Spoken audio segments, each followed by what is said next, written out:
Well, there it is. The last family-owned team. F. Roll those titles before I start crying.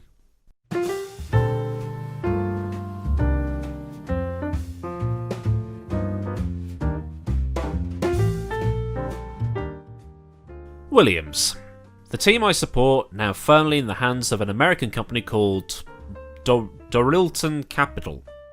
And the news broke this morning that Claire Williams and Sir Frank will be stepping down to allow for someone else to come in and help get one of the most successful teams in F1 history back up to at least the mid-pack, and then back to where they were at the turn of the century, which, coincidentally enough, is when they became my favourite team. Juan Pablo was a beast, and you know it. It's sad to see how all this has had to go, and like the final episode of Star Trek The Next Generation, all good things must come to an end. We just need Q to come along and make Williams awesome again. And I don't particularly want to use the phrase, where they belong, because, well, that's not how sport works. Your name means shit all if you've not got the performance worthy of said name. Just look at Manchester United currently.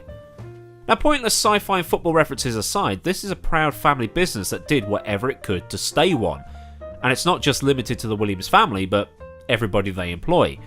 With the current global situation making everybody's bank accounts wince at any purchase, keeping the Williams name in Formula 1 had to come at a cost of about 150 million to the right buyer.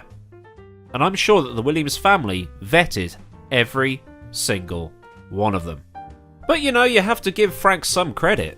He built that team up from a phone box, suffered life-changing injuries in a car crash in the mid-80s, and still continued to run the team, winning many titles throughout the 80s and 90s, and coming close again in the early 2000s, if not for the might of the Schumacher-Todd-Braun-Ferrari combo. But while there have been many best wishes on the internet for the team and for the family, there have been a lot of good riddance messages, which I don't particularly think are fair. Claire ruined the team! Well, this being a team that when she took over as deputy team principal in 2013, went on to finish third, and fifth in the Constructors' Championship between 2014 and 2016, and both Bottas and Massa were regulars on the podium. Had the rules stayed stable and not gone to the current wide boy regulations, the laws of diminishing returns could have meant Mercedes would have had a decent fight on their hands by now. Those rules in 2017 were a reset button for everybody, and Williams just went backwards, being outspent by everybody around them. And then there's Claire, made to be the scapegoat. This is also a team so proud of its heritage that they said the team would be sold over the family's dead bodies. And here we are.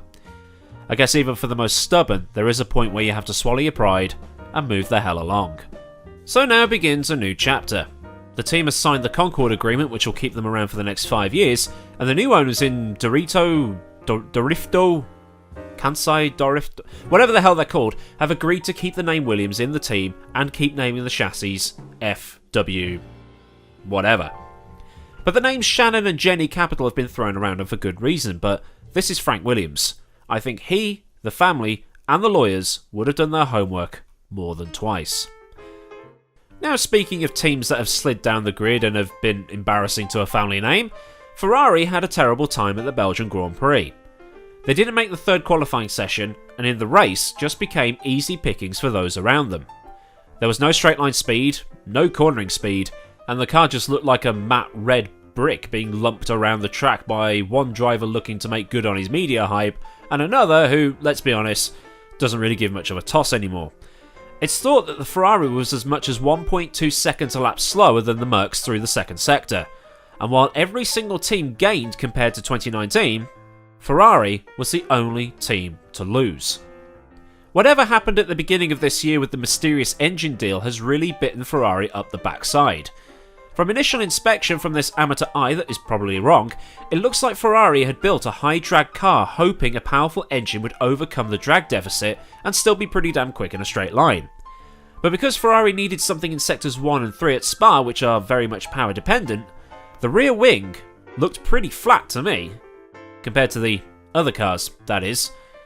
But we need to remember that this isn't the first time that Ferrari has been in trouble with its engines. There has been at least one engine-related issue in the last 3 years, and it started in 2018. In 2018 was the magical 50 horsepower boost they somehow found between Monaco and Canada, which questioned the legality of the twin battery system. Now, the twin batteries were totally legal, it has to be said. Both Red Bull and Mercedes asked the FIA if Ferrari may have been using that setup to dodge the single sensor the FIA placed on the car, sending more battery power around that sensor, while one of the batteries was putting out the correct amount, if that makes any sense to you. I'd show you, but yeah, that happened. Then in 2019, after being nowhere for the first half of the season, okay, admittedly they almost won in Bahrain, Leclerc won at both Spa and Monza, and the engine had once again gained a magical boost that was rumoured to have been 50 horsepower over the Mercedes and Honda engines. Then the FIA made it very clear at the US Grand Prix that deliberate dodging of those sensors was illegal. Then there's the mysterious backroom deal that meant that the 2020 performance has got many people calling coincidence. Rule 39. And if you get that reference, have a cookie. Spa was probably the worst performance for the two red cars in a very, very long time. Probably since the 1993 season, which many say is the worst of the modern seasons on record. The team is 5th in the Constructors, 5 points off Racing Point, 7 off McLaren, but a staggering 193 behind the team they should realistically be fighting for the title. And that's based on the previous 3 years' performance, not because of the name being Ferrari. And to make matters even worse, this weekend the F1 teams travel to Monza, a track that is, let's be honest, more dependent on the engine than anywhere else on the calendar. Well, there is that Bahrain outer track that they're using for whatever reason. That's going to be fun, isn't it? The banning of the so-called party modes for the race might help Ferrari, but I don't think there are many tifosi out there that are hopeful about it. And to make things even worse, this is a weekend where Lewis Hamilton could get to within one race win of Michael Schumacher's all-time race win record. The following race is at Mugello, a track that Ferrari owns and a place where Schumacher's race win record can be matched. It never rains, but it pours down at Maranello. It also doesn't help that the FIA has put development restrictions in place for this season and for next season, which is all a bid to save money in the current situation, which means until 2022, when the delayed 2021 regulations come into play, Ferrari's not only going to be red-card, but red-faced. Tweets are aplenty calling for Binotto's head, but the fact is, replacing him won't do anything because they can't really do anything to fix the car right now.